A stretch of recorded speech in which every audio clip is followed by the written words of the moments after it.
Welcome to the second video of our generosity series. The title of this video is Percentage Giving. Start with a little. So let's start with a little bit of context. About 60% of people earning between $50,000 a year and $2 million a year take a charitable deduction against their taxes on an annual basis. And the average percentage that they're deducting for charitable contributions is around 3.5%. Now, the highest group within there is the $50,000 to $100,000 group, where on average they're deducting about 4.5% of their income. This means that the majority of Americans who are giving financially are giving around 3.5% of their income on an annual basis to charitable organizations. Now, I want to introduce you to the three different stages of giving. Those are planned giving, goal giving, and dream giving.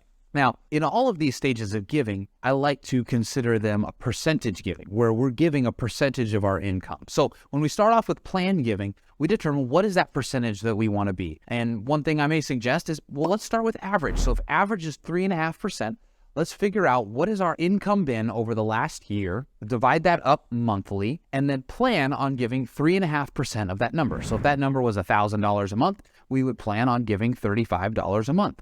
And we would go to an organization and set it up on automatic credit card deduction or bank account deduction to be able to give that 3.5% on a monthly basis. Now, as your income increases, obviously the amount you're giving will increase, but the percentage doesn't necessarily have to increase on the plan stage. Now, the second stage, that's a goal. That's where we want to get to. That's where, when we have excess income, we want to get to that. So what is that percentage? I might suggest 10% for that. Many of us have heard the word tithe, which is often used in a religious context, but actually all tithe means is tenth or 10%. So that's where I get the suggestion of a 10% goal.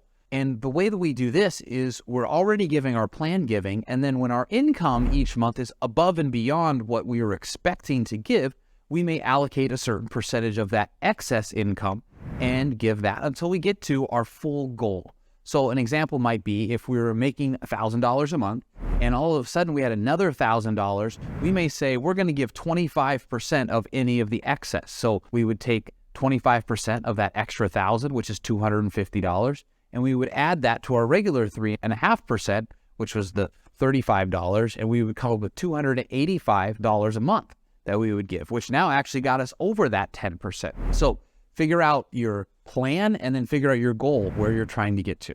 The final stage of giving is dream. That's where we'd like to end up someday. That's where we'd like to look aspirationally in the future. Once I reach all of my own personal financial goals, what would I love to give to someday? And the power behind that is that once we get outside of building our own wealth and our family's wealth, we start to think, every time we're earning money, it's for other people who aren't even able to do that.